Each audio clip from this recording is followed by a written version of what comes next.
All right. Wow, exam 3 is coming up on the end. Let's see. We might as well get started. So let me jump to the first slide. We're going back to Amperes Law. Remember, that was originally supposed to be on the last exam, and then he booted it to this exam. It actually fits in nicely with what we're doing, so it's probably a nice move. The idea of these discoveries like Ørsted, that the magnetic field wraps around a wire carrying a current.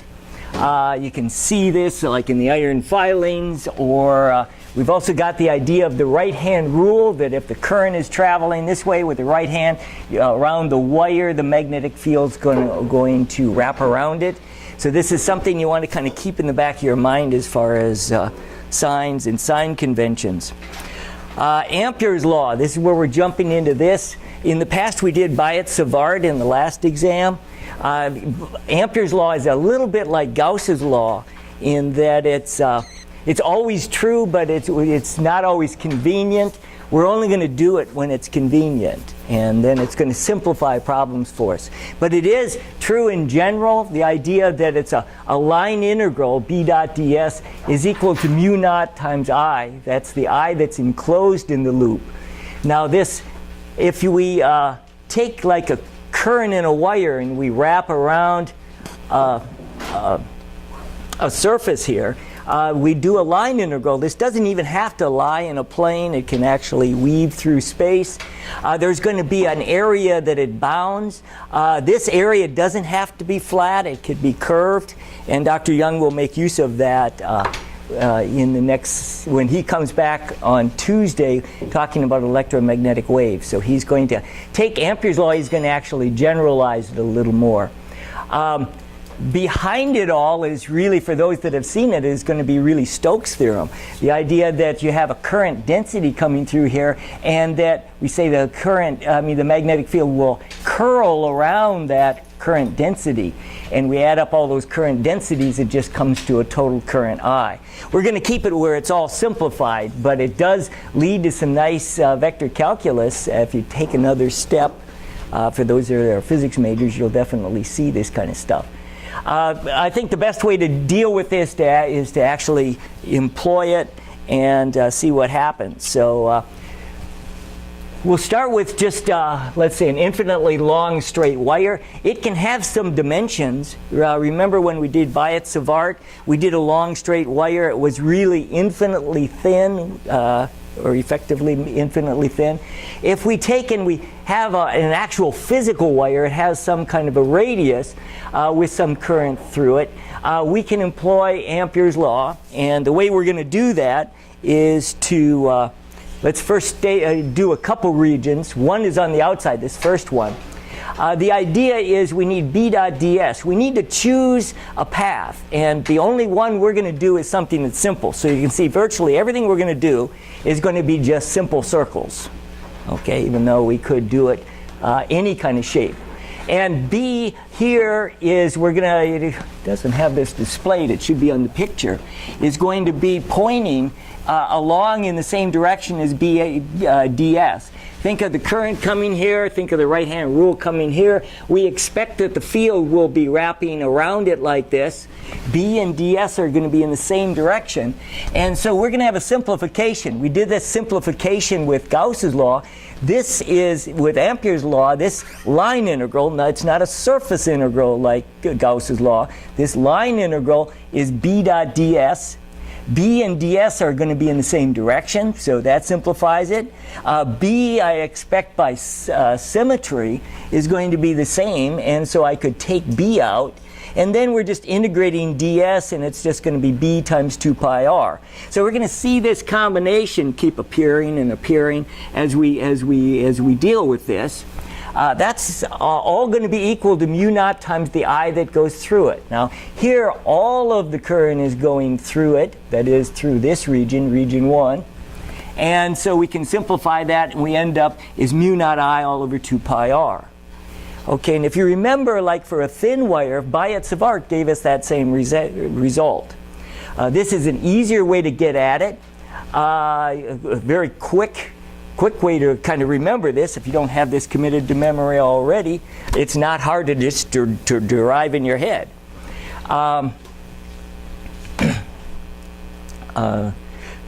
And again, this applies to a finite wire. This didn't, and it's going to be true as long as we're on the outside. Now things get a little trickier if we also want to know the magnetic field on the inside, where R is the radius here. This second one is wrapping around here inside. Now inside we need to, if we're going to play this, we need to get at what the I enclosed is. And here not all the current is enclosed. We have a region here, this, think of this as shaded here between this blue line. This is the radius we're going to be taking. That's going to be small r. What's very useful in this is the idea of the current density. That would be the actual total current flowing through there divided by the cross-sectional area, that current density. And then I'm calling I prime would be just the I that's flowing through that circular region there. That would be we want to get that current that's inside. So we'll just take that current density times the cross-sectional area of this, and we should be able to then get the current that's inside. Typically this is the trickiest part, and this was very similar to what we had with Gauss's law, where we found that this side of it just kept repeating and simplifying. This side sometimes got tricky when we were dealing with Gauss's law with the charge that's enclosed. Here we're dealing with the current that's enclosed. So I've found that current. Again, I'm going to use the current density, the current divided by the area, times the area, and also look at the current density. I took the total current divided by the total area, pi r squared, for the whole wire, divided that down, and then to get the current inside, I take that current density times pi little r squared, my variable, to get the current that's inside that loop. Then once I do that, actually the rest of this is identical to what's going on here. So again, formally we say it's B dot ds is equal to mu naught I prime, and then this is going to, for all of these reasons, is just going to drop down to B times 2 pi r. So on the exam, if you just go from here down to here, he's going to know exactly what you're talking about. It's going to be mu naught, and I put in for my I prime, got that, and then I can come up with the B field that's inside. It is a function of R, and this was a 1 over R. This is proportional to R. So if we were to, let's say, look at a plot of the magnetic field as we go inside here, as we start at the very center of the wire, we go out, go up, the B field increases linearly, gets up here, and then once it gets on the outside, it starts falling with a 1 over R relationship, and it's going to drop off that way. So again, we can look on the outside, on the inside, and let's hope this makes some sense here. Let's do a couple more examples. There's not too many different ways he can throw Ampere's law at you and expect that you can do it. Here's a past exam question. He has a hollow cylindrical conductor of radius A and B, which carries a current uniformly across its cross-section.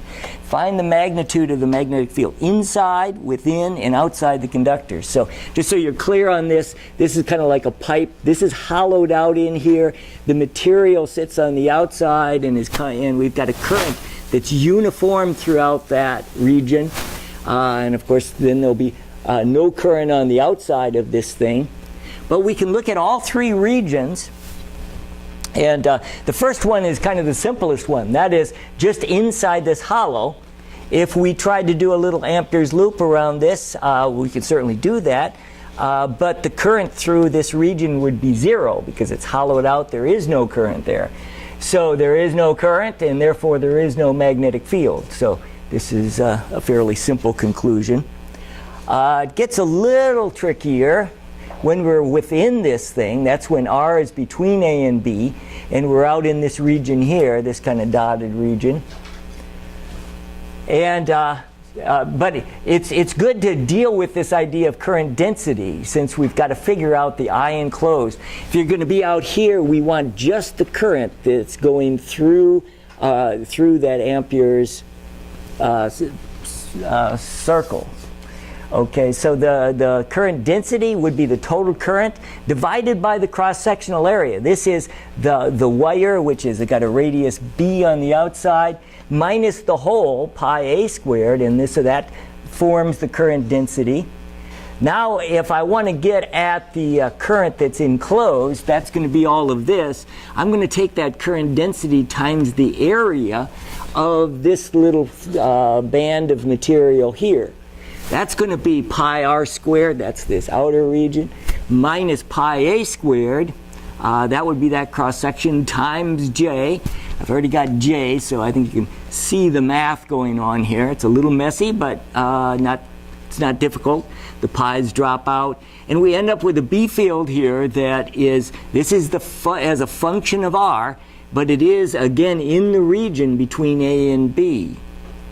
It does fall off. We've got an r squared up here. We've got an r here. So it's not a simple relationship, but we've got that within region covered. Then on the outside, actually this is really quite simple. Again, on the outside, here I just need to worry about I enclosed. Well, now it encloses the whole current in the wire. That's so I can just use the I and B times 2 pi r. This is just really the same magnetic field as it would be for a long, thin wire. And that's, again, on the regions outside, R greater than B. So those are those three regions. Sure. Yeah? But there's no current outside as well, so... Oh, but it's through, okay, thank you. Yeah, it's for this region, but all of this is cutting through that. Keep in mind that this region is the whole region bounding this, how much current flows through there. So even though no current flows out here, current here does come out and therefore passes through this circular area. So wouldn't it then be fair to justify that there is no magnetic field inside of a cylinder because all the magnetic field vectors that are coming in coming in facing together, so they're essentially canceling each other out. Okay. Well, okay. Now I think that's what we started with. Right, but it says that there's no current, therefore. Oh, okay. Maybe I should have expounded a little more. Yeah, there'd be a little B we could still talk about in this region here, a little loop here, radius r. We can go around it and we can talk about that area.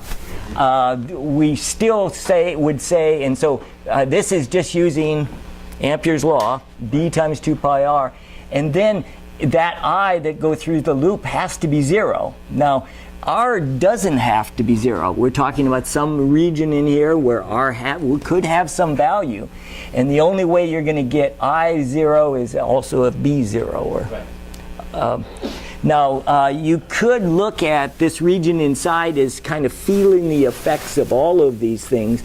You could have a current up here is creating a field that goes this way, current down here, and that they're all going to... What I'm saying is if it all comes in together, it ends up canceling each other out. That's right. So that's the idea of having no magnetic field there, rather than saying that there's no magnetic okay. because there's no current. Okay, you could say that the net field is 0. Okay, and that is a good point. We had something similar with Gauss's law, where the charge on the outside, it wasn't as though it just magically didn't apply. Right. It would pass through the region and go out of that region. Right. And so we've got the same kind of thing here, that we're dealing with the net field. And that's what we're dealing with Gauss's law, as well as Ampere's law. So let's try another example here. This is one that kind of really killed people. It was kind of a strange kind of problem. He's got a wire carrying current long straight wire is a radius r and is made of superconducting material. Now, you don't have to know a lot about superconductors. He just say they do not have a uniform current density. Now, so this is something that he could play with on the exam. A non-uniform current density. There's not too many ways he can come at you. But the current density is designed by Mother Nature to have a uniform magnetic field inside. Actually, this is a bit of misspeaking. There will be a field that's inside that wraps around, and it's not uniform in the sense it's in the same direction. It is going to wrap in a circular fashion. But the magnitude of the magnetic field inside here is going to vary with radius, along with the current density is varying with radius. So he wants the magnitude of that magnetic field inside to be a constant. Okay, now he says if the current density is radially systematic, that is J, the current density, is equal to B, some constant B, times R to the n power, where n is some number and B is a constant. Okay, he wants to know what is the value of n. He wants to know the value of n such that we get a constant B field inside this wire. Okay? Kind of strange, and this has got a lot of people just trying to figure out what's going on. Let's see, I kind of drew a new picture of this. The idea that I enclosed, again, he's just telling us it's of this form. We want to find ultimately what the n is. Now, we want to get the I through some region. Let's say we want to get the magnetic field out at a radius r, and we're going to, we need to figure out how much current is inside this region. And so we're going to need to do some integration because the current density is not constant. We just can't say, oh, the current density times the area. We're going to use the current density times the area, cross-sectional area of this little differential loop. And then we're going to integrate these things as we go from here out to, we'll stop at R to get at what is I enclosed. And so I'm going to use this area of this loop is going to be 2 pi r times dr. 2 pi r is the circumference of this thing. Imagine just slicing this thing, cutting it like a piece of paper and laying it flat. The radius around this thing is 2 pi r. Its little thickness is going to be dr. And so putting in the current density here, we can rewrite that as current density is Br. And we have the n, we've also got a plus another r, so it's going to be n plus 1 times that differential area, 2 pi. Well, we took the r out and joined it with this, and so we just have the dr there. And then we finish off our integration. This is going to be an r, b and 2 pi come out, but we're going to be left with r to the n plus 1. That comes out as an r to the n plus 2, since we add 1 to it when we integrate. We also need to be able to take the derivative of this and generate that, so we need to also divide by n plus 2. So convince yourself taking the derivative of this is going to come back to what we have inside here. So that's kind of the tricky part. Again, this kind of what's all this n stuff? How does this apply? So we'll then take this is now I enclosed, we can put that into Amperes Law. B dot ds, closed integral. Again, on this side, this is like it's been on these other problems. This just is simplified because of cylindrical symmetry. We can go ahead and put that as b times the integral of ds, which is 2 pi r, is equal to mu naught times I enclosed, all of this stuff. So I can solve then for b. Again, it's still in terms of n. I need to determine that. Now, this is where it's not really obvious. He wants the magnitude of b must not depend on r. Right now it's dependent on r. If we're at different r's, we're going to get different b's. Well, he wants them to all be the same value. So the only way, we got to get rid of this functional dependence of r. And so I can do that by assigning n equal to what? -1. -1, because Yeah, if it's equal to that, and then it's r to the minus 1 plus 1, it's r to the 0, and that is always 1, any number. So that would get rid of that if that goes to that, and then we could also get the magnetic field from that, just sticking in this n equal to 1 back into this expression. We end up with this simplified version for the magnetic field. He doesn't ask specifically for this, but he does ask for what value of n will give our magnetic field this property. Okay, so a lot of people didn't know quite what to make with this problem. Where did the 2 come in? So the 2 pi's that got canceled, other box to the left. Yeah, the 2 in the final answer. Where did that second 2 come from? Let's see, we've got, I've got the... That one, below it. Yeah, that equation. The 2 on top, I think. There was a 2. Yeah. Oh. Yeah, let's see, this was yeah, we got a 2 pi r, we got a 2 pi. Okay, I did one of my infamous mistakes. Yeah, so it doesn't look like there'll be a 2. And also, so then that's going to reflect in this final answer here. Okay, yeah, and it doesn't affect the reasoning here. This is probably the trickiest part, but you're right. That should just be a 1. I left the 2 in there, and that's not right. Yeah, thank you. Things to correct. Okay.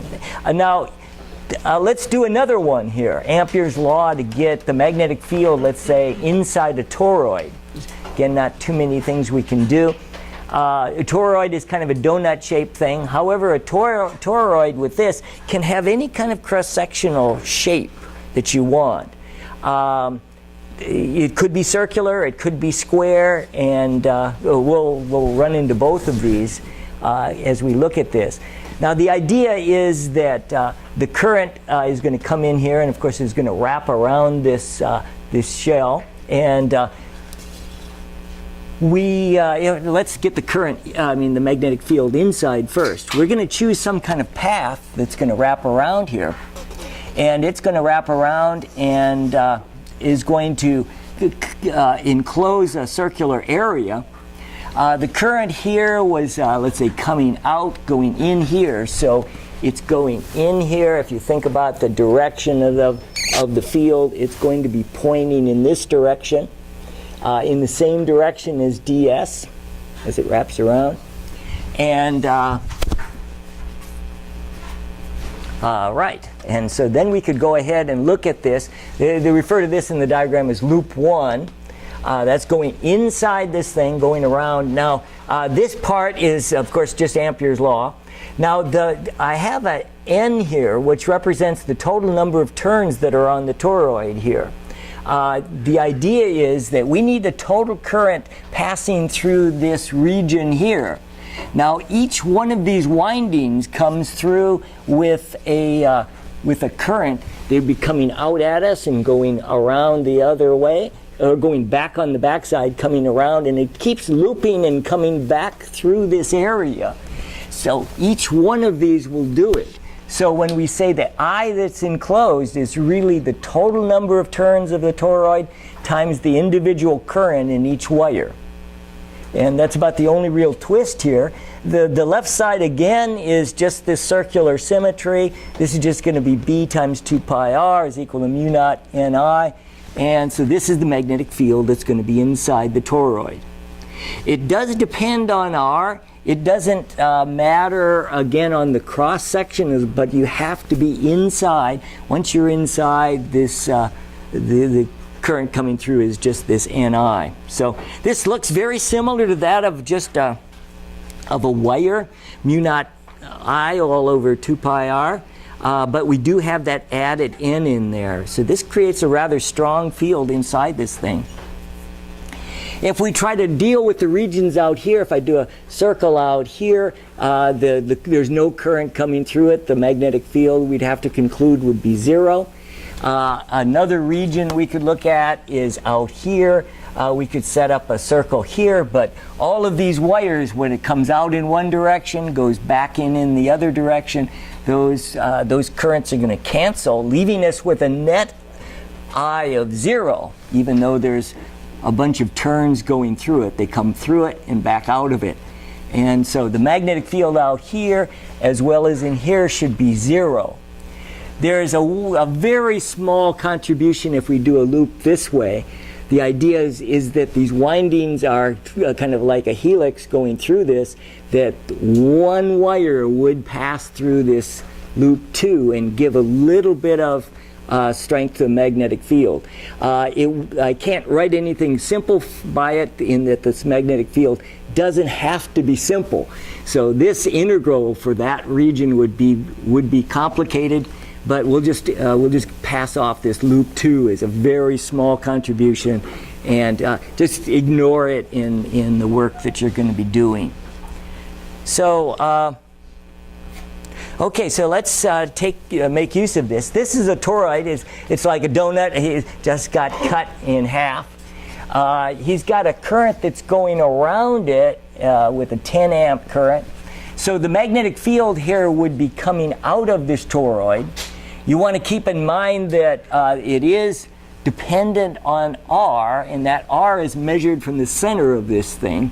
Let's wait till I get a little better in the graphic here. Here are some of these things. We've got the center line of this thing. The R, if we want to get the magnetic field at some point here, let's say out in the vicinity of this wire, we're going to have a particular strength magnetic field here where this is R. Then when we get out here, we're going to have a greater R.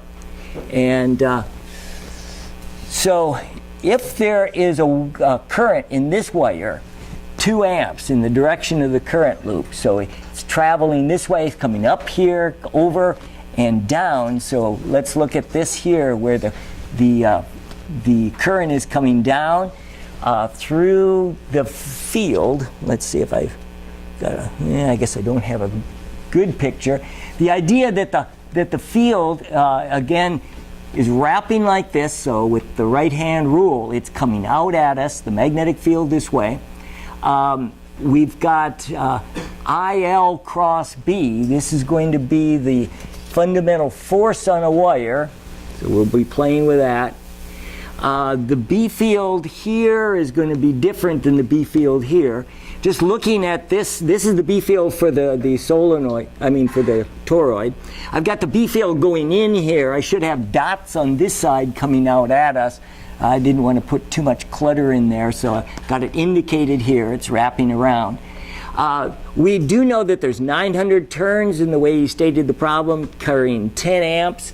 It does have a relationship with a 1 over R, and so we crunch these other numbers with this 1 over R relationship, and that magnetic field is going to be dependent, of course, on R. That R is measured from the very center line of this thing over. So this particular one is over here at 6.5 centimeters. And so we want to do that. I'm being careful to use all SI units. So when you do that, I can get, let's say, the magnetic force for this is mu naught Li. There's going to be, with this cross product, there's a sine of 90 degrees. So the current is coming down, the field is coming out, so the IL cross B is, we cross that, and hopefully you can see that this is going to be a force in towards the center. So that's going to be this one. This other one's coming out here. The field is going to be weaker.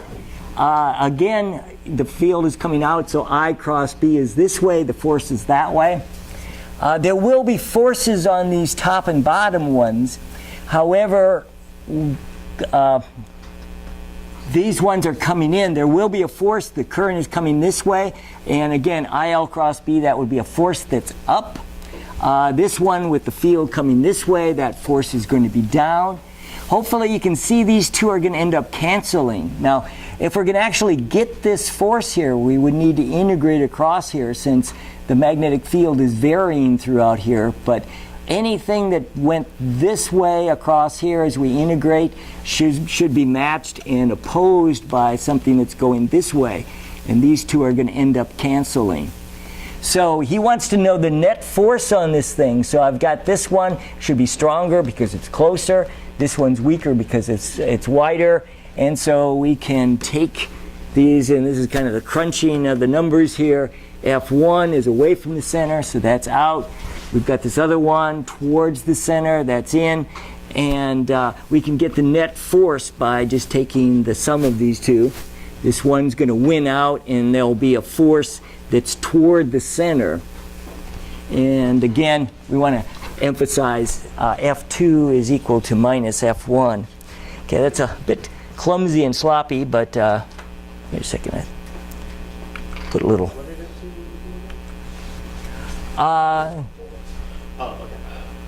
Did you get? Okay. Yeah, back up here. These will end up canceling. So that's those two. Again, the magnetic field depends on R, and so there's a different value anywhere across here. Now this, at some given R, let's say here, that's going to be along this whole line here. This field is going to be the same value this way, and as will this be this way. And that applies again whether this is a circular cross-section or a square cross-section. And we'll have some examples of that as well. So a bit clumsy, but hopefully you can see that. Let's do a solenoid. A solenoid can be thought of as a bunch of individual current rings. We've kind of dealt with that before. The current going around the North Pole. I think these pictures should make sense to you. We're going to focus on a solenoid, or actually ideal solenoids. A real solenoid, this is really kind of stretched out. The idea of the magnetic field going around and will join to form the magnetic field inside. They will spill out this end and end up coming back here. This would be a little more of a tight packed solenoid, a little more realistic. What you might see create in the lab. And it does have this property where the field coming out here will ultimately come back in here.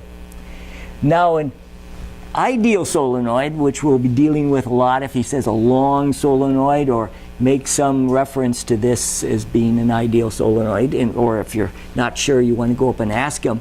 This is going to be infinitely long, and we can do this because we can get a fairly simple relationship with Amperes Law. If we try to apply Amperes Law to these, good luck. The integrals are going to be terribly nasty, and you're not going to probably get what you want out of them anyway.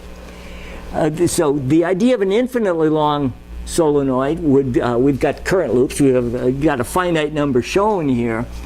But the idea that the current's coming out here, going in here, individually these loops are giving little contributions, and they're going to give a magnetic field. So let's use Amperes Law to get at what the field is inside.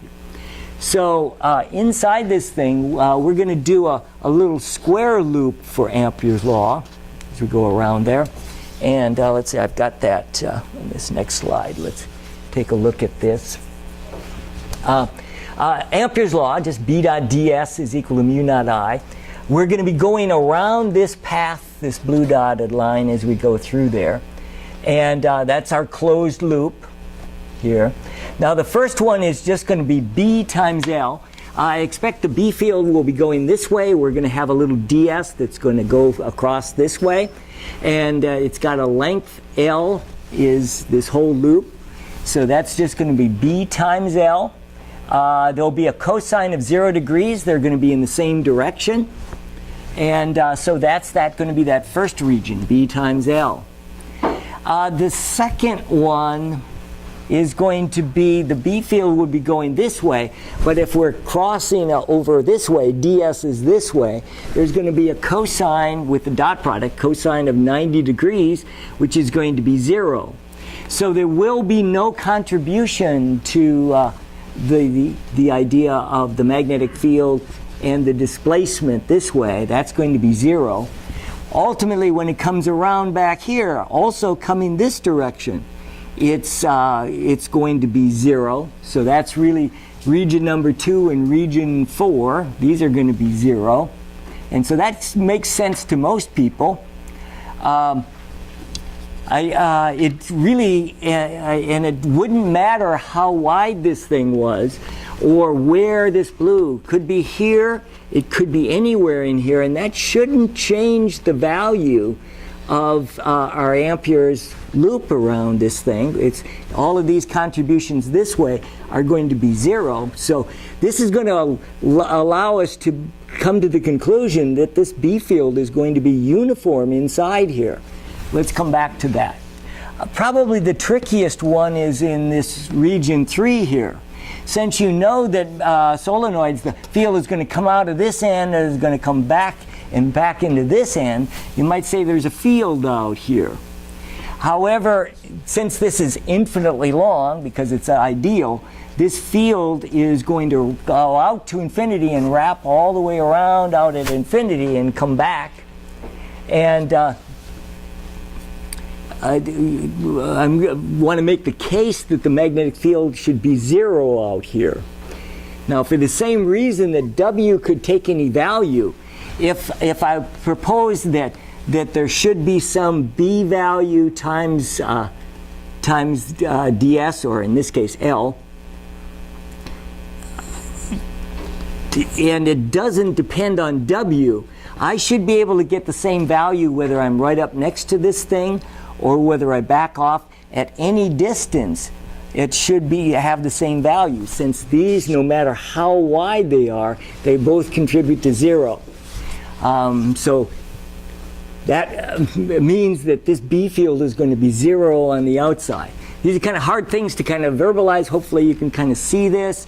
So we just really, around this loop, is just B times L, and that should be equal to mu naught times the n that's enclosed, the number of turns that are enclosed. Each of these is carrying a current I, and we've got a certain number of them. Now what we usually do is we use small n as the number of turns per meter times the length of that wire would tell us the total number of turns that are in here. This overall length of this thing is arbitrary for our point of view. And so when we set these things equal, these L's are going to cancel. And so the magnetic field is just going to be mu naught Ni, where N is the number of turns per meter. Okay? So it's a fairly simple result, and so it's very good for doing a lot of problems. Hopefully you follow my reasoning a little bit. It's kind of a clumsy argument to make, is why I kind of saved it for last, even though the results are the simplest.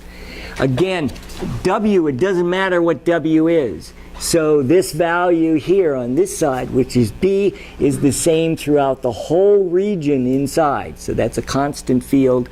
And this is constant out here, but it must be constantly 0.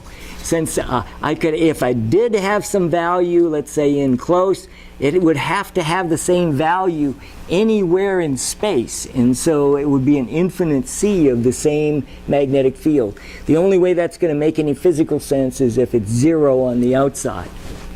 Okay, so hopefully you did that. Big thing is that you know how to make use of this, and it should make sense to you.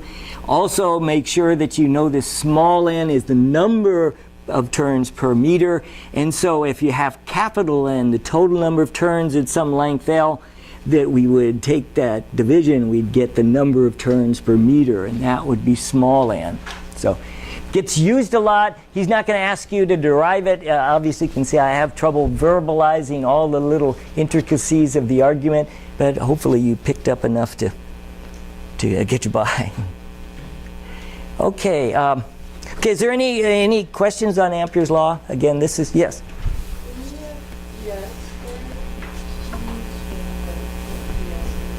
ds, okay, what we're going to do is we actually integrate around this path. And so the idea is we're going to take little steps across here. Little ds? Okay, good. And then we just would end up in principle doing that. Yeah, I probably should have put a little more of that formalism in there so that you can follow that a little easier. Okay, yeah, you're welcome. Okay, let's let's. So that's sort of Ampere's law. I would expect that there's not too many ways he can come at you with this. We've looked at all the basic examples. Probably the most difficult ones are going to be where you have a variable current density. So that's where you want to be ready for that. And he can make up any kind of thing. But give some thought about how you would want to attack that. Okay, let's get started in the new chapter, this new material.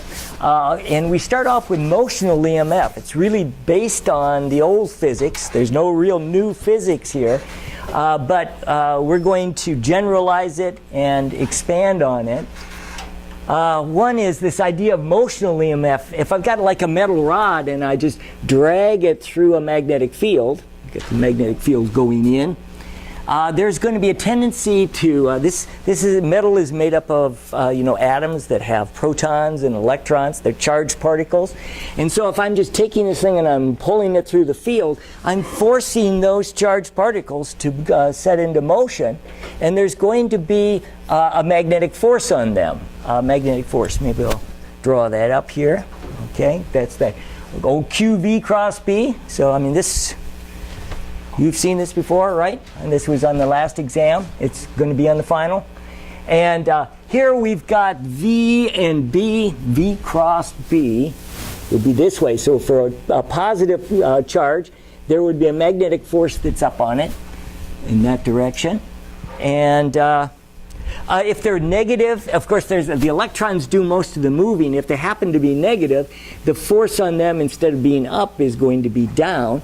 So what we end up with is kind of charge separation, where we're going to kind of drive the positive charges up, negative down, and the thing gets kind of polarized, or almost like a kind of a capacitor with a positive charge up here, negative charge down here.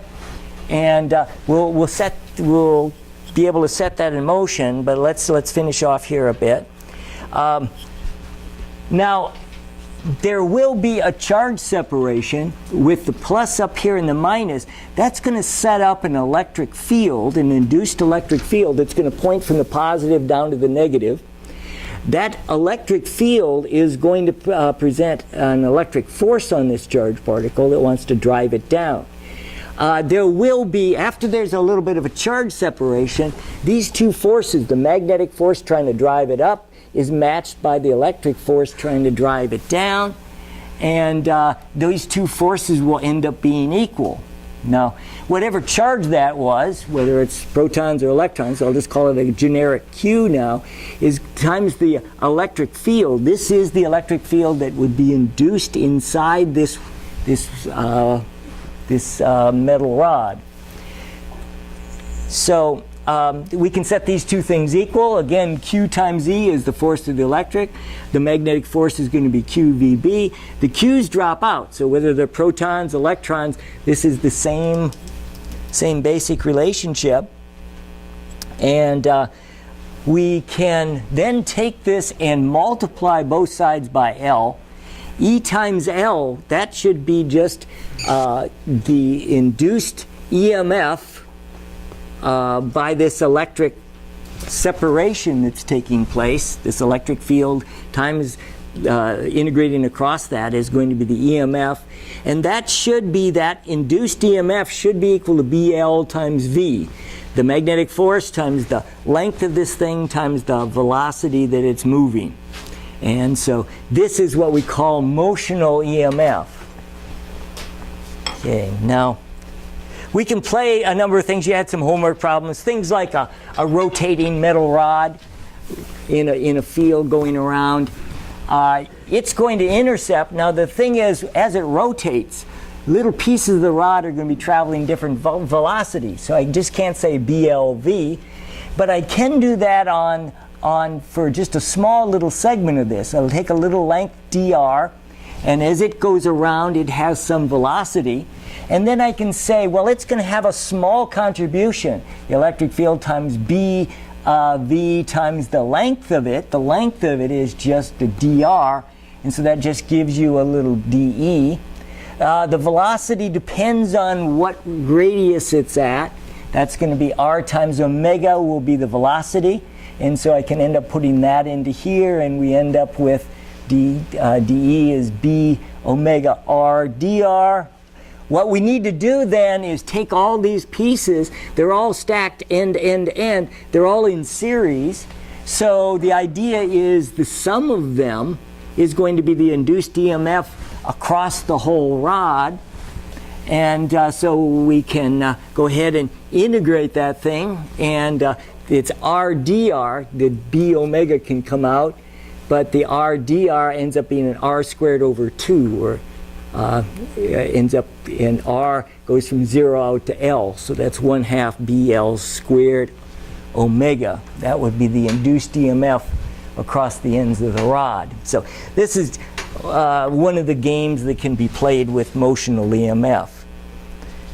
But let's back up a second. Okay, let's go back to this just ordinary rod that we're dragging through here. Again, this is kind of the picture that we get a charge separation. We build an EMF across the ends of this. So it's kind of acting almost like a battery. If I jump to this analogy, thinking of that metal rod as a battery, it's got an EMF of BLV. The top end, you recall, was positive. This was negative. So if we connect the wire here through a resistor, there's going to be a current that's going to want to flow in this direction, just fulfilling this. Again, the top end is plus, the bottom end is minus as it drags across here. We can set up kind of a setup here where as we're moving this, we need to somehow change our connection. So you can imagine it riding on metal rails here. And this forms the loop that we're kind of idealizing this way. The current is being driven up, it's coming back over here, it's going to want to come back to the negative over here, or vice versa. The negative wants, the electrons want to come around back to the positive. Anyway, the conventional current is in this direction. Now, the current that will be generated is simple enough. You know, that's going to be E over R, this basic Ohm's law. This is obeys Ohm's law. So that's BLV over R. That's that current. Now that current, as it flows through here, in fact, it will also flow through the rod. So this is going to be now a rod that has a current in it, current I, and we're also keep in mind we're dragging this thing constantly at a constant velocity through here. And the current going up, that's going to form a force. Let's see if I can get this up here at a constant speed. Focus here first on the magnetic force on this thing is going to be IL cross B. So the fact that there's a current going this way, IL cross B, the current into the magnetic field, coming up, wait a minute, into the field is going, the current, boy, I'm having trouble here, IL cross B. Yeah, this is, okay, this has to go up. Okay, the current is going up. B is in, so it's going that way, so I cross the V or I into B, and so I get a force in the negative direction, which is wanting to kind of slow this thing down. I have to, if I want to keep it going at the same speed V, I have to apply a force. I have to drag this thing through the field, because by itself, this force would want to slow it down, and that we could take advantage of as well, but we want to keep this going at a constant speed. So the idea is that the applied force would have to be equal and opposite to this magnetic force. Applied force meaning the force that I need to keep this thing going. And that applied force would be this B, or equal to B. That would be IL cross B. They're going to be at 90 degrees to each other, so that's that. And so the applied force has to be IL times B. And so that's also, of course, going to be equal to the magnetic force. We just have those two in balance as we come at a constant speed. Now something we haven't looked at since probably 121, we haven't dealt a lot with this. Power is the rate we're doing work. Work is F dot dr or ds, depending what notation you're using. And power is the rate we're doing that, dt. And so we can go F dot dr dt, which is going to be the velocity. So this should be just a reminder of what we've seen before. This is developed back in 121, that the power is going to be the force times the velocity. So if we're applying this kind of force to get this thing to move, the power we have to put into it is going to be the product of that force times the velocity. And so that's going to be the power we need to put into this thing. So I have to take some of my energy as I drag this to keep it going, and the rate I'm putting in that energy is going to be that applied force times the velocity. So the applied force is BLV over R times the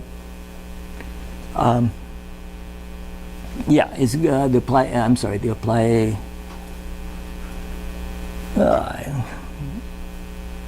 Yeah, does this make sense here? Yeah, that's applied force times the velocity. That's the current. Yeah, actually, I'm jumping over here. I'm looking ahead here. So the applied force times the velocity is going to be that applied force times the velocity. And now I'm going to put this in here. I'm going to also put in the current here. Current is this BLV over R. So that's, I guess this is the current, and times L times B times V. That's going to simplify to B squared L squared V squared over R. So that's the energy I put into this thing. Now, where did that energy go? The resistor. Back, if we look at the power out, as I'm dragging this thing, there's going to be this current that's generated. That's going through the resistor, and this leads to resistive heating. And so all the energy, or the rate I'm putting in energy here, is going out according to the resistor. And that's just going to be I squared R. We already got what I is, so I'll just square that times R. And we end up with, if you look at these two things, they're going to be the same. And so we're going to be ending up with the idea that whatever power I put into this thing is going to go out, power out, at least in the form of resistive heating. So, okay, a little relationships there. Yes? That X over there between a resistor and a rail on the bottom. Oh, Does that represent that we might have some tricky question saying, I don't know, find the relationship between the force applied with respect to X. So like, I don't know, G TS applied over DX. okay. Okay, I think we're going to do that. I'm not done with this, actually. I'm just talking about power relationships. Now, this X is going to come in. I want to redo the problem. What I had argued this is based on just motional EMF. Now I want to apply Faraday's law to it, and that's where I want to take use of that and see if I either address that or don't address that. Okay. Yeah, let's take another look at this. The idea of Faraday's law is another way to do this problem, and actually even more involved problems that we can't do with emotional EMF. It's based on, one, we need to have the idea of magnetic flux. The idea that B dotted with some area is going to be flux. Very similar to like the electric field, where E dot dA was an electric flux. And this is the magnetic flux, so it's very closely akin to that. It represents kind of the number of lines that are passing. The stronger B, the more field lines are going to be passing. That's going to be this idea of the flux. And once we have that idea, we can develop Faraday's law, which is going to be, there's going to be an induced EMF is going to be equal to minus the number of terms times the time rate of change of that flux. We're going to do that. We've also got Lenz's law, which stated cryptically here is the induced current in a loop is in the direction that creates a magnetic field that opposes the change of magnetic flux through an area enclosed by the loop. Now, probably when you first read that, you probably go, huh? What's this? I'm going to deal with Lenz's law, and I'm also going to deal with it in a more strict formality with the negative. Hope to do both of these. And I think as we, hopefully this idea of Lenz's law is a relatively simple idea once you catch on to it, even though it's the statement of it is not real easy. Let's start with doing Faraday's law on this thing. The idea we've got this closed loop. X, as you correctly point, is this distance here. And as this thing changes, X is going to be growing bigger and bigger and bigger. And so X, or I should say the velocity, should be dx dt. That should make sense to you. And the length of this thing is going to be this length of the rod. So there's going to be an area that's enclosed here. So the first thing we need to deal with is the idea of the net flux, and that is going to be the magnetic field dotted with the area.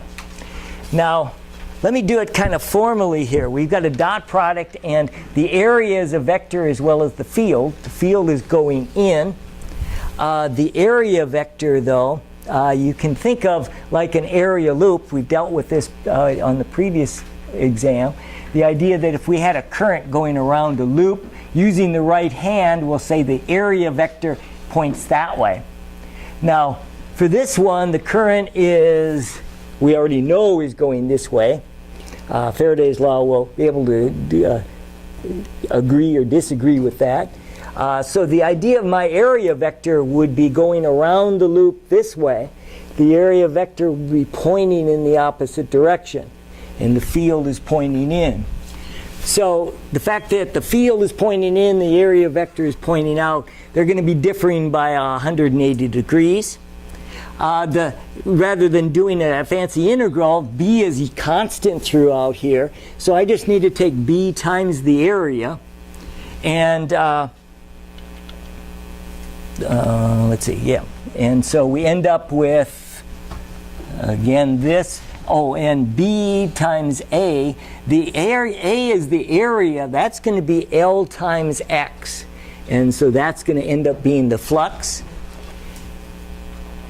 And if we want to use Faraday's law, we need to know the time rate of change of the flux. So whenever we do Faraday's law, I always like thinking in two parts. One is the deal with the flux, and then we need to deal with Faraday's law that says the EMF is equal to minus n times the time rate of change of the flux. Now, the n represents the number of flux linkages. Here we just have one loop, and so that just represents the number 1.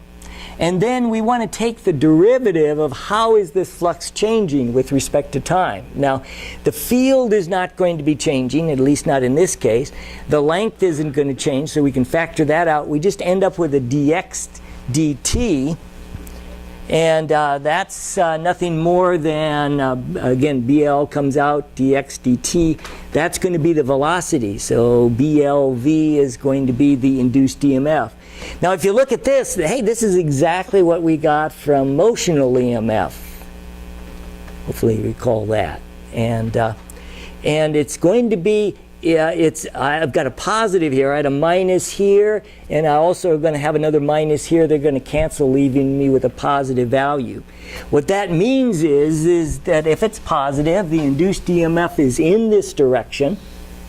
And we, of course, we already knew that it was in that direction from our reasoning here. But if we didn't, we would assume it from the fact that this is positive.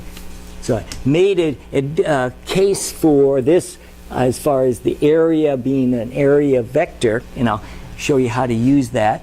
We can also get something here as far as, let's say we didn't know what I was. We reason that based on motional EMF. In terms of Faraday's law, the idea of Lenz's law, that if this bar is moving here, is the flux increasing? Okay, we have more field lines. We have field lines going in. So as this gets bigger, we will have more and more field lines that are going in. Lenz's law states that it wants to fight any changes in that flux. So the idea is, as this moves out here and we get more and more field lines that are going in, to fight that change, it has to set up a current that's going to be in a direction that fights that change. The current going here up is going to be coming out at us, or here, all of these fields, current going that way is coming out and coming out. That direction of that is going to be in the direction that's going to fight the change in the field. It's kind of difficult to put all this stuff into words. At least I find it difficult. Okay, so that's an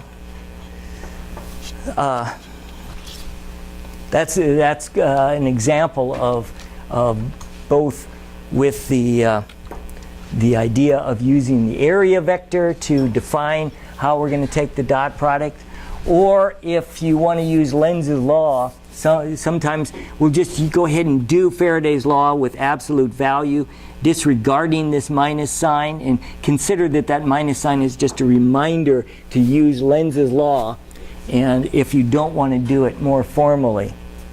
Okay, I'm bumbling along here. Let's come up with another example, and hopefully this is going to get a little clearer in case it's not. Yes? Was magnetic field created by the current in this circuit, or not? Yes, it is. Okay, so wouldn't be coming out at us in the middle of a loop? And it would be, let me go back to that picture. Yeah, the current here is coming this way, right, and so the field is coming out. Right. Also, as it goes up, it's coming out. Right. So we want it to be coming out because we want to fight that change as it wants to keep going in.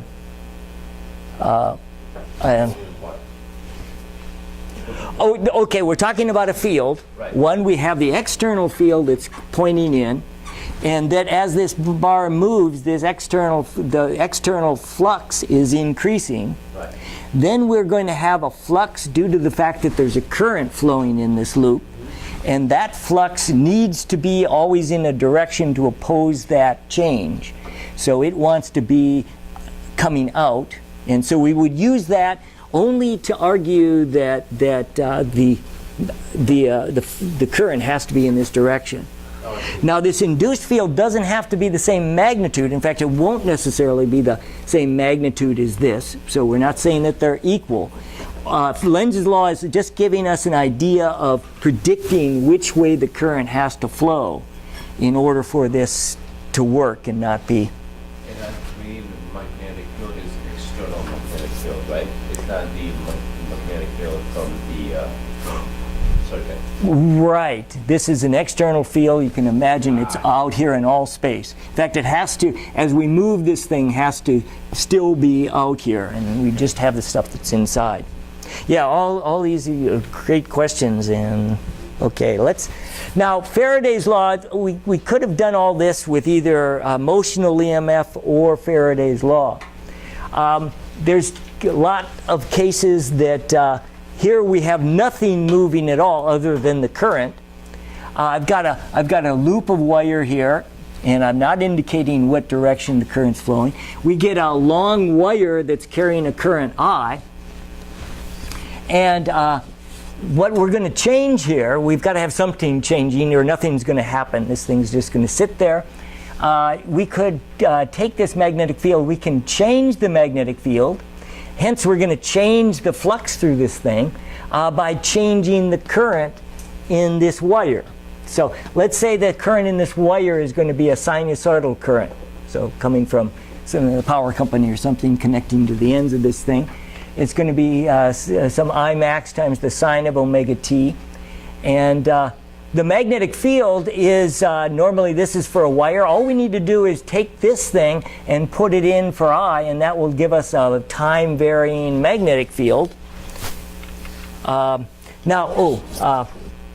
Before I do all this, we want to be able to set up a flux. Let's say we're not quite sure which direction the current's going to flow. Maybe since we're talking about Lenz's law here, let me try this. Let's say the current is going up here and is in this direction, and that would be a field that goes in here. That makes sense. If it's going to be increasing, there will be more field lines going in here.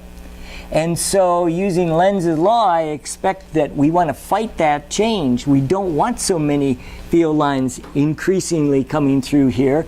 We want to buck that, so we would want to send a current back this way. And that would give us a field that would come back and would help us fight the fact that there would be more field lines going in as this current increased. More field lines, we'd have to fight that with field lines coming back out. So based on that, I'd predict that the current would at least start off flowing in this direction. Now, let's say you didn't quite follow that. Let me do this with the area vector. Here I'm just going to arbitrarily, and I'm doing this the opposite just to hopefully make the point, we just assign a direction like we did in a circuit. You just assign a direction you want to call positive, and then we'll go through and we'll figure out what's going on. So I did it this way. Lenz's law, I think, is going to point the other direction, but we'll come up with a minus, and that will hopefully set us straight. So the idea that the area vector, we want to get the flux through the area of this loop. And so the area vector, if the current is going this way, and so I'm establishing this as my sign convention, that's all it is, going this way, the area vector would point into the board or into the page. And then when we do our flux, we're going to have B dot dA, and we're going to have to end up integrating, but more on that in a bit here. But the angle between B and A is going to be 0. Since B is in and the A is in, it's going to be there, so we're going to have the cosine of 0.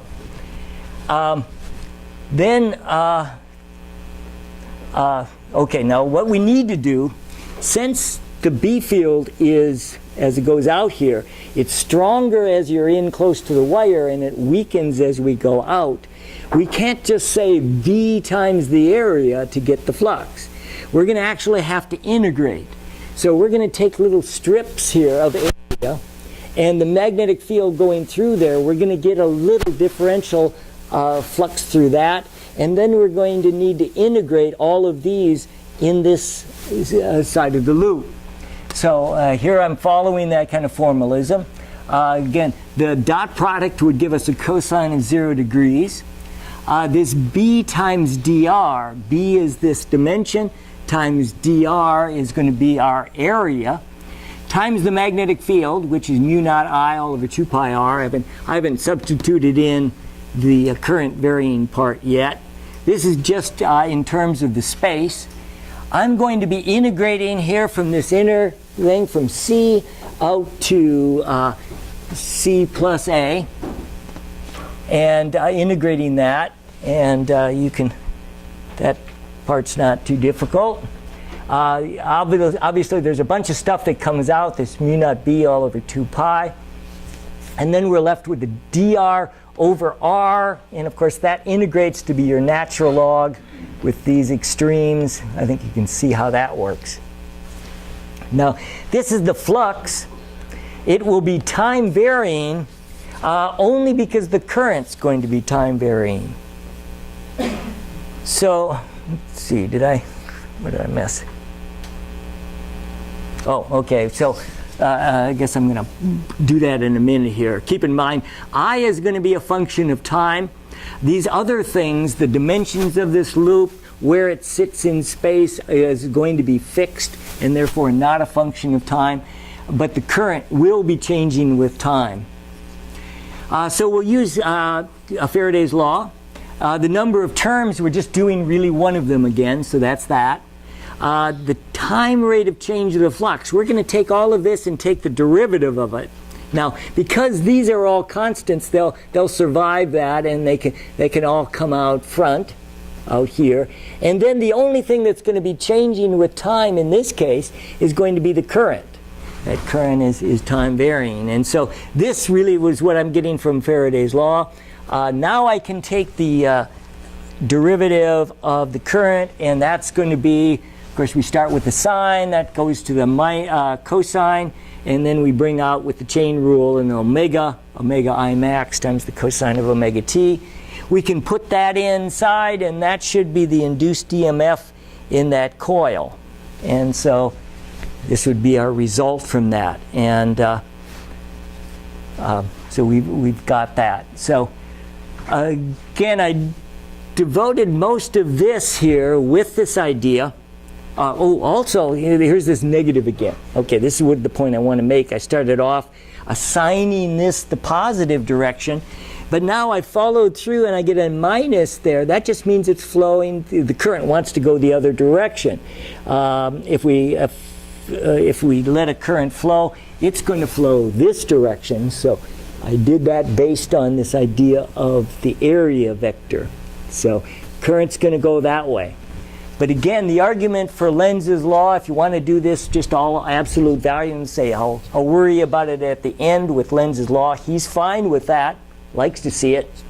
The idea that if the flux is increasing as this current increases, that flux increases, it needs to set up an induced electric current such that it fights that change. So we're fighting that. It's going to come back. We need to have a current that's going around this way in the negative of what I said was the direction. Hopefully I'm not confusing you too much here. Realizing how difficult it is. Okay. Okay, how about yet another problem? This one could perhaps be done with motional EMF, but it's probably more convenient to do it with Faraday's law.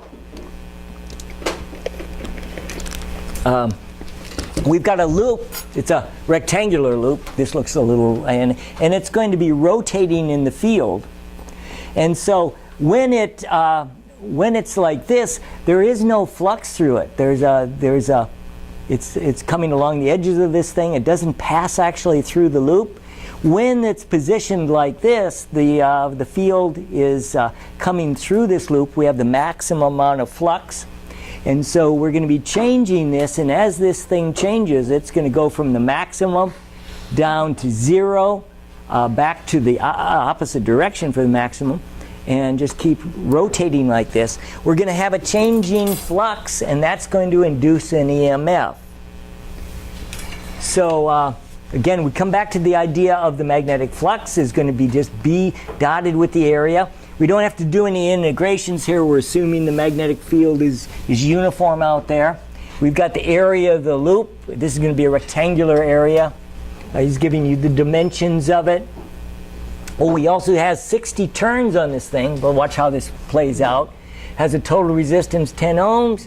What is he asking? He wants to write an equation for the EMF produced by this rotating coil. He does state that at time t equal to 0, the plane of the coil is perpendicular to the direction of B. So that's where it would be, the plane of this coil would be sitting perpendicular to B. And that would be a case of maximum flux. So this, depending on what angle this thing sits at, it would be the dot product. So it's B times A times the cosine of the angle between them. This angle is going to be changing with time. So if it goes with a constant angular velocity, it could be omega t, and depending on initial conditions, where you want to call t, there could be another phase in there. This, in this case, will be 0, because at t equal to 0, that angle should be 0, and that corresponds to what he's talking about. At t equal to 0, the plane is perpendicular to the field. So we can go ahead and plug for cosine theta in with omega t. Now we have a time-varying magnetic flux, and now we can use Faraday's law to predict the induced EMF. It will be minus the number of turns times the time rate of change of the flux. So we'll take the derivative of this with respect to time. B and A don't change, but this becomes the cosine becomes minus the sine, and then with the chain rule we get an omega here as well. And so this is the induced EMF. Did I stick in the numbers? Well, I did it on this, never mind. Okay, if you stick in the numbers, you can do that. I believe I come up with 36 volts times the sine of 30t. This would be omega, and this would be an expression for the induced EMF of this, and it is time varying. This is the induced EMF for that rotating coil. Okay, yes. When t is 0, then theta is 0, and phi is 0? Oh, phi won't be 0. Theta would be 0. Right. So the cosine of 0 is 1, and so that's actually at its maximum. It'd be the full strength of the magnetic field through the whole area. Yeah, you may be thinking of sine. Now this is going to be this angle, and when this thing rotates, again, he's stating that the plane of the coil is going to be perpendicular, and so that the normal vector would point here, and hence that's the area vector as well, or in the direction of the area vector. So when I do that B dot A, that's going to be B times A times the cosine of the angle between them for the dot product. Not the sine, but the cosine. And that's going to be maximum when we start off. Okay, so I hope that didn't quite do it. Was there another question? Okay, so some of these examples. Okay, now got another one here. This is one of the practice problems. Toroid. Now this toroid goes all the way around here. It's got a kind of a rectangular cross section. Wouldn't have to. It could be any direction. Any kind of shape. But we've got this kind of shape. We're going to have a rectangular cross section with. He does give you the dimensions of it. We may not need all of that. We've got a single little rectangular loop up here of resistance 5 ohms that is traveling with a constant speed of 20 meters per second. That way, through the right cross section of the toroid from the left to the right. So it's moving across this way. If the current in the toroid, that's this current, is 25 amps, what is the current in magnitude and direction when the loop is at the center of the toroid's cross-section? So it's going to have different values as it goes across here, and the idea is right when it's at the center of the center is right here. We want to know, or he wants to know, what does he want to know? He wants to know what is the current magnitude and direction when the loop is at the center of the toroid. Okay, so let's try that. He does, to go easy on you, something that you wouldn't have to, that the magnetic field of the toroid is this. He maybe have you derive this from your, in fact, we're going to derive it in a little bit. We already derived it for the magnetic field for a toroid. But he's giving you that, so we're going to make use of that. When we're playing with the toroid, keep in mind we're going to, I've got some variables here. He gives you the basic dimensions. This 5 centimeters is the inner radius, goes out to a full 10 centimeters, the outer radius. So we've got 5 centimeters across here. He gives you the number of centimeters of the wire 1 and 2 going this way. I've put in an x value. X goes to this front side of the loop, because as this thing moves, v, the velocity of it, should be equal to dx dt. Now, when we go through this magnetic field is not uniform. It's stronger out here, it's weakening here, so that's going to lead to a change in flux. To get the total flux through this thing, we're going to actually have to integrate again. This little strip of material, we're going to have a whole bunch of them within the loop. Now, this integration is going to be taking place, you might think of it as like a snapshot in time. So even though this thing is in motion, at this particular snapshot in time, x is constant, and imagine we're going to take this little integration to get the total flux that's inside that. So let me set this off to the side a little bit, and let's go. Hopefully you can see this maybe a little clearer as far as what's what there. Okay, so the first thing we'd want to do when we do Faraday's Law, we want to get the flux through the loop. Okay, we get the flux first. We're going to have to add these things up. All of these little fluxes are going to be different. So we're going to start off with the flux will be the magnetic field times the area, or in this case a little d area, differential area. It's got a little dr is the thickness of this piece, and then it's 1 centimeter tall, so it's 0.01. Keep everything SI units in meters here. And then we're going to integrate across this thing. We're going to go from x here, whatever x is, out to x plus 2 centimeters, or x plus 0.02. So that's going to develop the idea of getting the magnetic flux through that loop. And okay, and then it's doing the math. A bunch of constants here that come out. We're going to end up with a dr over r, so that's our classic logarithm. And with these limits, I think you can see for yourself what all we've got here. We've got all this other stuff that's moved out here.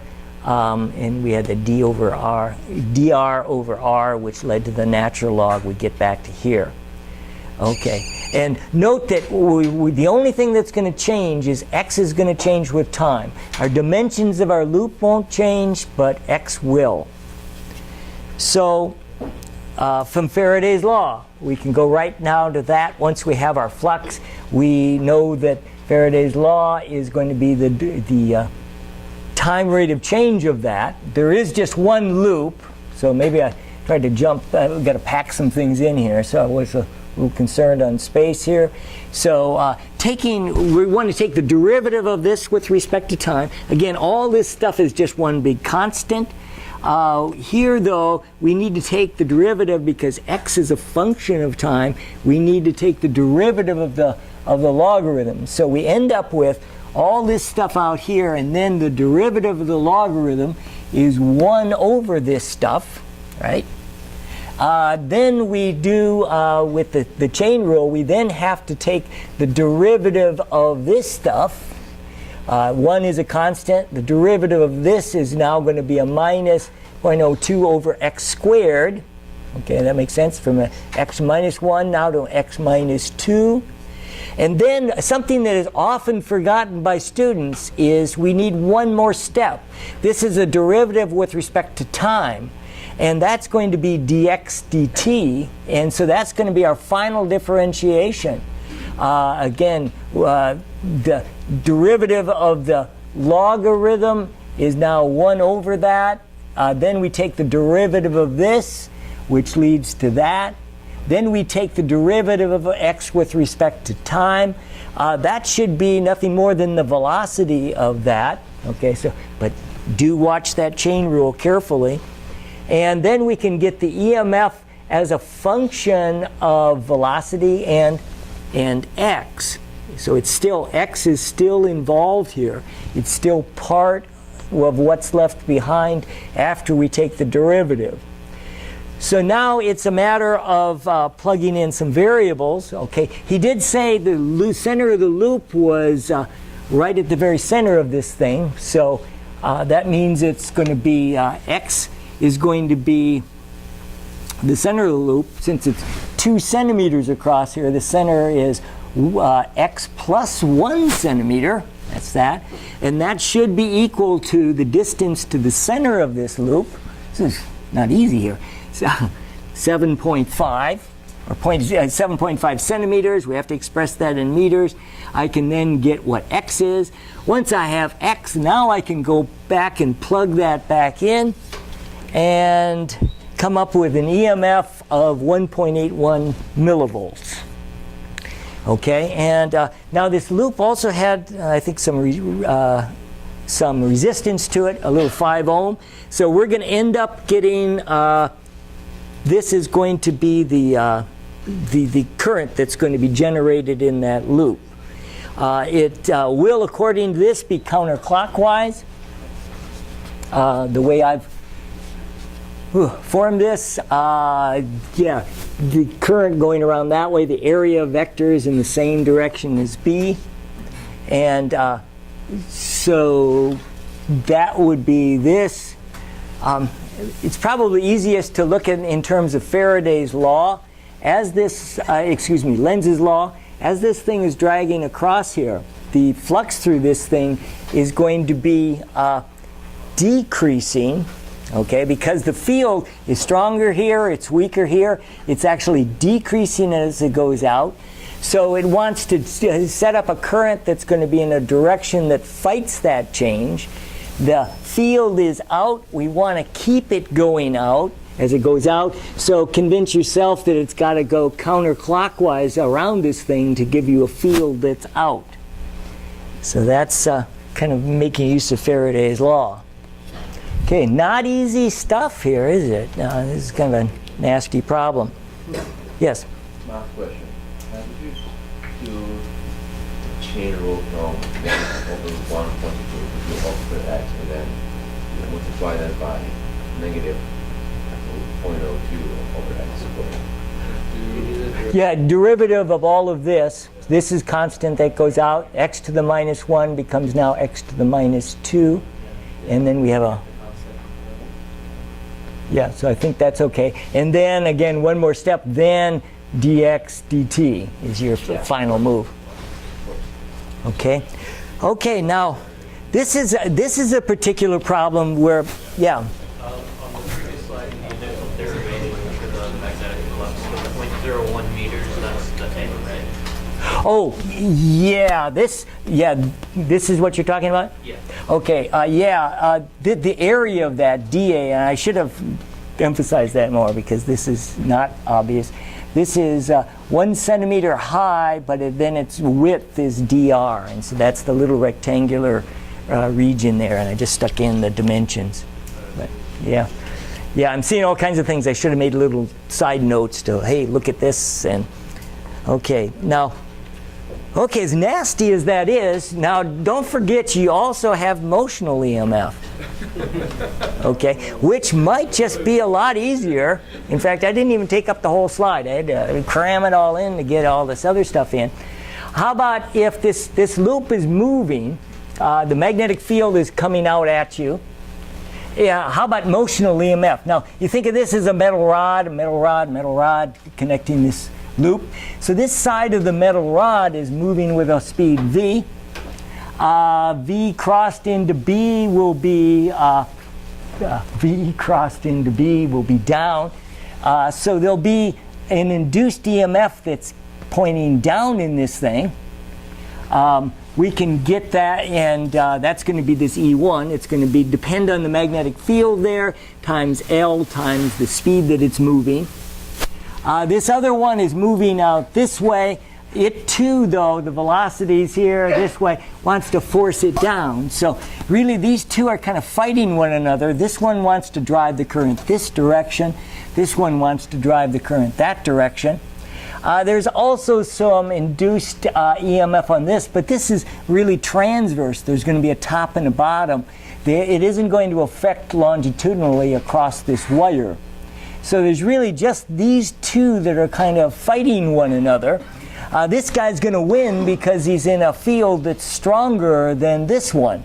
And so it's going to end up driving current in this direction around there, counterclockwise. If I look at, I need to have the magnetic field here. So that's going to be mu naught Ni, 2 pi. This thing is going to be positioned at the center. So this is going to be 6 when this is at the center, it's going to be at 0.065. Okay, that would be its radius. And we can get the magnetic field from that. We can also get the magnetic field out here. That's going to be 2 centimeters further out, so that's going to be 0.085. Get those two fields and then go ahead and put that in with BLV, and we can get these two voltages. And again, the idea that this one is going to be stronger is going to win out over this one, and this is going to be the induced EMF. And then that in turn can get the current. We can get quickly that the idea that it's counterclockwise, it's clear since this one's stronger, that's going to drive that current counterclockwise. So I was able to take a nasty problem and actually make it pretty simple. Yeah. Can you explain again why we can draw the top and bottom? Oh, there will be, keep in mind that when the metal bar is moving, there's going to be, you're going to get the ends of it are going to become polarized, right? The wire this way also, as it moves, is going to get polarized, but it's going to get polarized to top to bottom.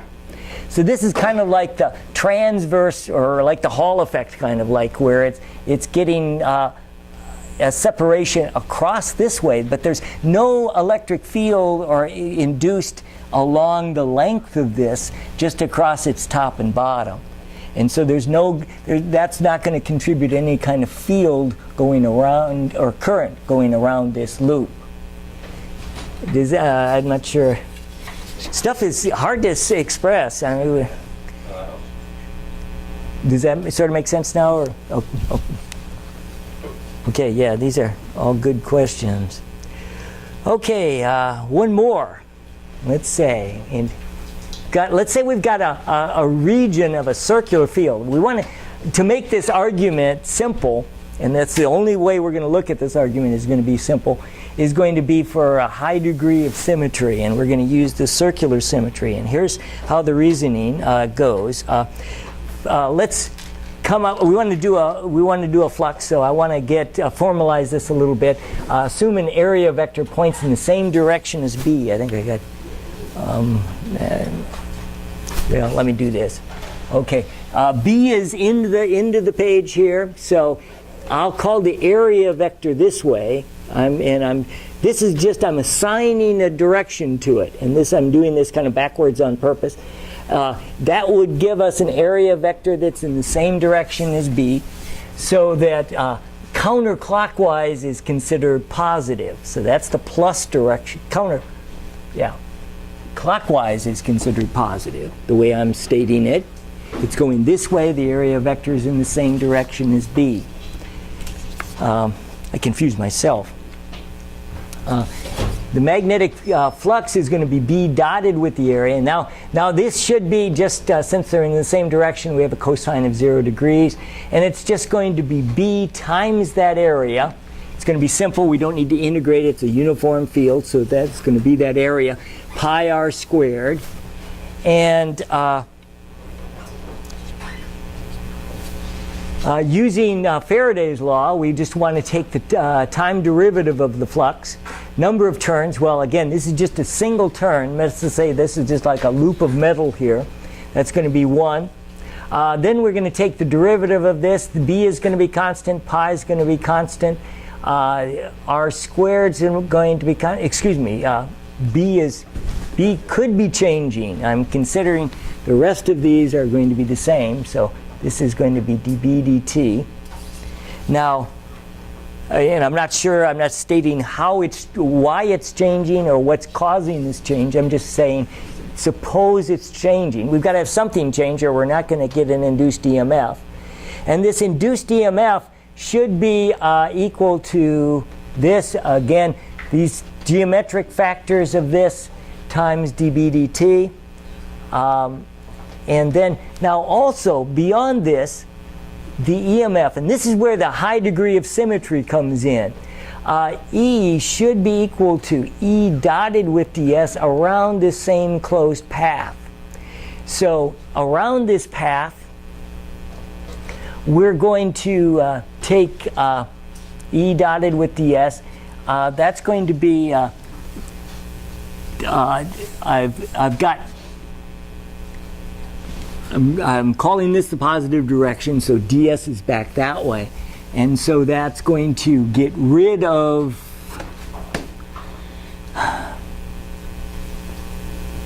E dot ds is going to be just E times 2 pi r. I'm basically trying to argue for something simple here. I've got my minus sign up here. That's what's throwing me right now. I confuse myself easily. And I can go ahead and set these two things equal. So the idea is that this EMF is really produced by an electric field that's generated within the wire. So we're trying to get at more than just that it's an induced EMF.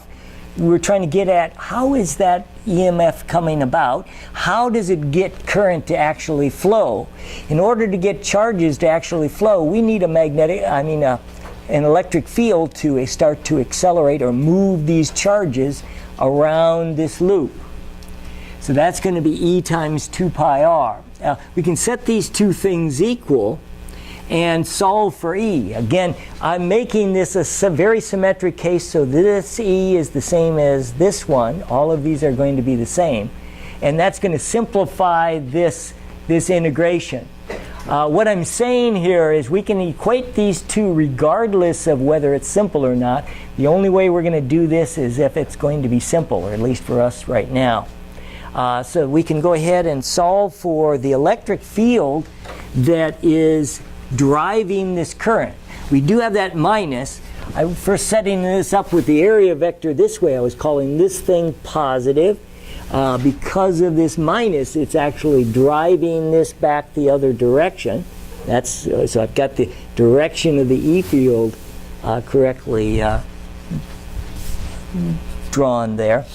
Now, what's weird about this is if you take away the metal rod, so you just have a B field in space, the idea is that even if the metal isn't there, and this isn't generating a current in that metal, that electric field is still there. So that in this region of space, we've got a circular electric field that's wrapping around it in a counterclockwise direction. And it depends on the time rate of change of the magnetic field in there. So we can get an electric field from a changing magnetic field. And this is going to be important to, Dr. Young's going to build this case on Tuesday when he starts to pull this stuff together from chapter 34. This idea that an electric field can be generated from a changing magnetic field. Okay, so it's a little argument that's kind of a preview to what he'll be talking about. Okay, how are we doing? Let's see, it's been, do you want to take a break? Yeah, let's take a little break. This will be a good time. We'll come back and hit induction and circuits. Let's take about, we're not doing too bad this first time.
question.